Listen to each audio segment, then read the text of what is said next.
Folks, the summertime is upon us, temperatures are getting warmer, days are getting longer, and the amount of rain we're getting is dissipating by the day. Summer stress in the lawn. Let's talk about it.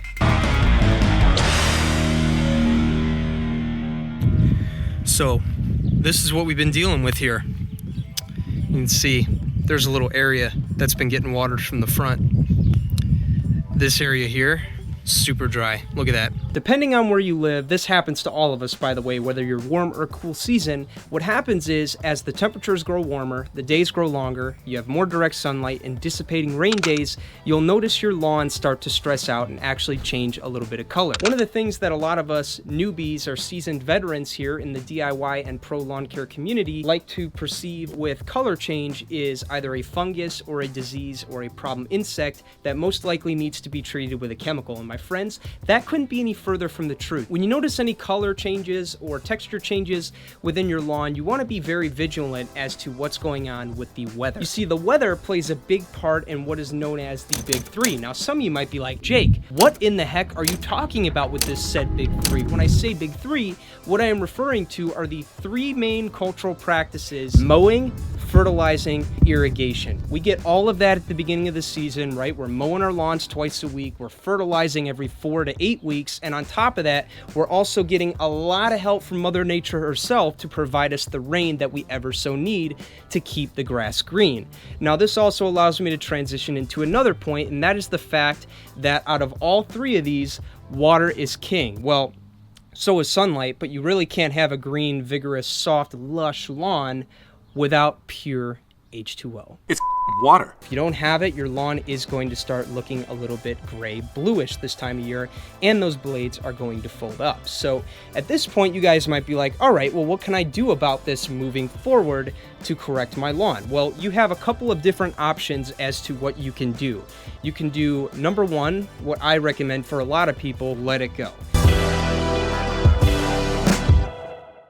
Essentially what's happening here is the crowns of the grass plant, which, as we've talked about before, the crown is like the heart of the grass plant, the foundation, if you will, that allows the grass plant to stand up straight, stand up tall, so that it can absorb that sunlight and allow for photosynthesis to happen so that the grass plant can grow and be nice and green, which we all love. When the weather gets a little bit hot and dry, the crown sends a message to the grass blade that says, hey, I'm hurting right now. I need you to shut down production so I could focus on building a deeper root system to combat the stress that is going on. What's going to happen as a result of that is, like we've talked about earlier, the grass blades, or the foliage, if you will, are going to shrivel and fold up because the energy is not going to them anymore at this point. It's going into the root system where the plant decides to focus most of its energy in times of stress. Maybe you're heading into a drought for the summer, which unfortunately does happen to us in some years. What's going to happen from here is your lawn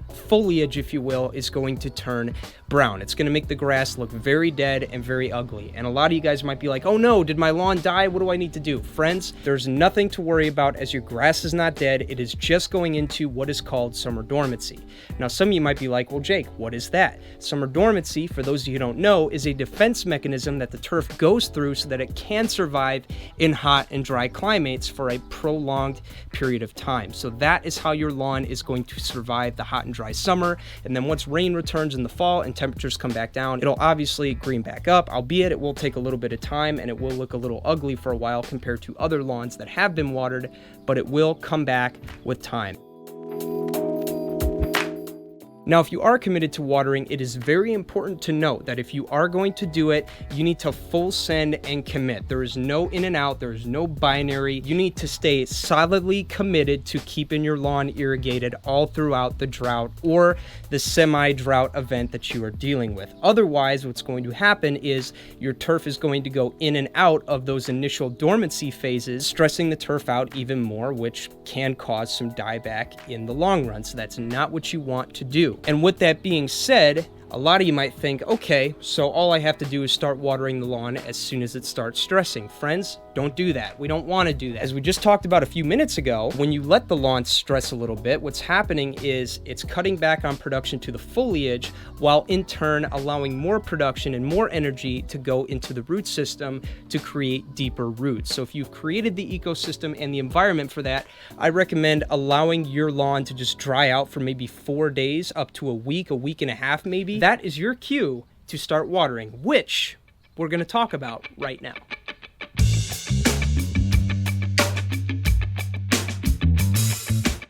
So in this video, guys, I'm not going to dive too deep into the sprinklers I'm using for particular areas, as I've already done videos on that, several of them, by the way. What I do want to talk about, though, are some basic principles that you want to keep in mind if you're going to commit to keeping your lawn irrigated during the summertime.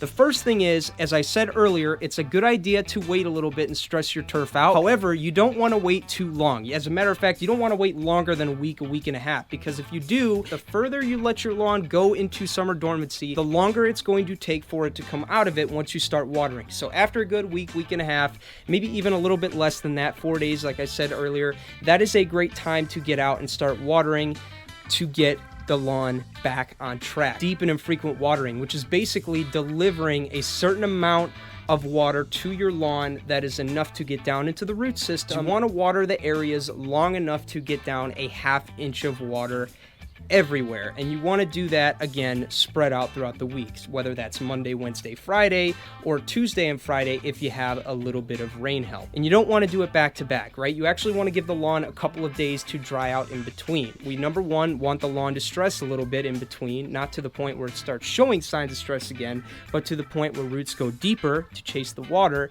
And number two, watering long enough to get that water deeper, so again, those roots can chase it. By the way, guys, I figured this would be the perfect segue to talk about my brand new website that launched this year, and that is jakethelawn.net. If you need any products with regards to your lawn and landscape, all of those products are on my website, www.jakethelawn.net. All the products you need are there. Now, one product I recommend you guys pick up if you're looking into it, maybe you're considering liquid fertilizer and liquid specialty products to go down with your fertilizer program, I highly recommend the RGS product. For those of you who don't know, RGS stands for root growth stimulant. So as we've been talking about today, it's very important to promote deep root growth in the summertime so that your plant can further withstand the stressful weather conditions that we are dealing with. So if you want a product that's going to promote deeper root growth with said stress problems, that is going to be the RGS product at 3 ounces per 1,000 mixed up in a tank sprayer or the orthodiolan spray. That will be plenty enough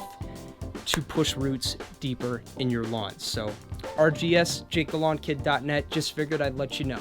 All right, let's get back to it. So at the end of the day, it's all about root development, which is why you want to water deep and infrequently. So the way you measure that, as we've talked about before, you could take a tuna can or a rain gauge from your local garden center, local nursery, and use that as a gauge, if you will, to calibrate your sprinklers and make sure that they're set correctly and on long enough to provide said ½ inch of water. And then what you're going to want to do moving forward is you're going to want to repeat this watering cycle, right? Obviously, like I said, you don't want to water back to back. You want to give the lawn at least 2 or 3 day intervals to dry out, and then you come back in with another ½ inch of water, and you do that 2 to 3 times a week, resulting in 1 inch to 1.5 inches of water per week that you are watering. If you keep that in mind, you will be okay.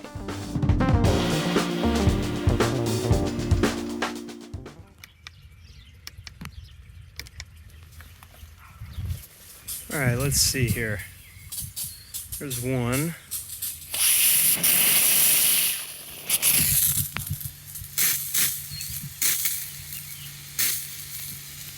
Let's adjust that a little bit.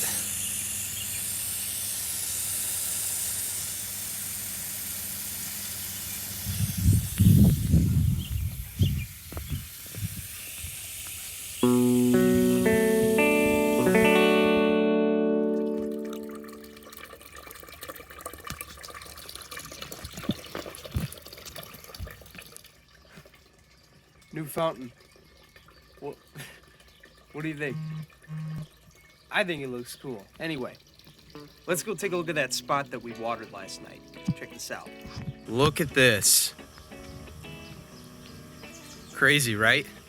Pop-up style sprinklers just running in a series, connected to each other for 1 hour.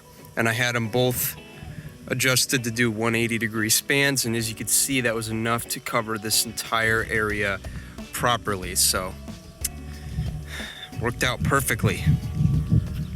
Very happy about that. So there you go, guys. That's all I have for you today with this video. I hope you guys enjoyed it. If you did, please leave a like, leave a comment down below. Let me know what you thought about it. If you have any additional questions or comments that maybe I did not elaborate on, or maybe I elaborated too much on and you need some clarification, leave those down below and I will get back to those as soon as I can. With that, I'm Jake the Lawn Kid. Thank you for watching. It's hot out here. I think I'm going to go in the pool. But either way, I'll see you in the next video. It's good to be back, guys. Later.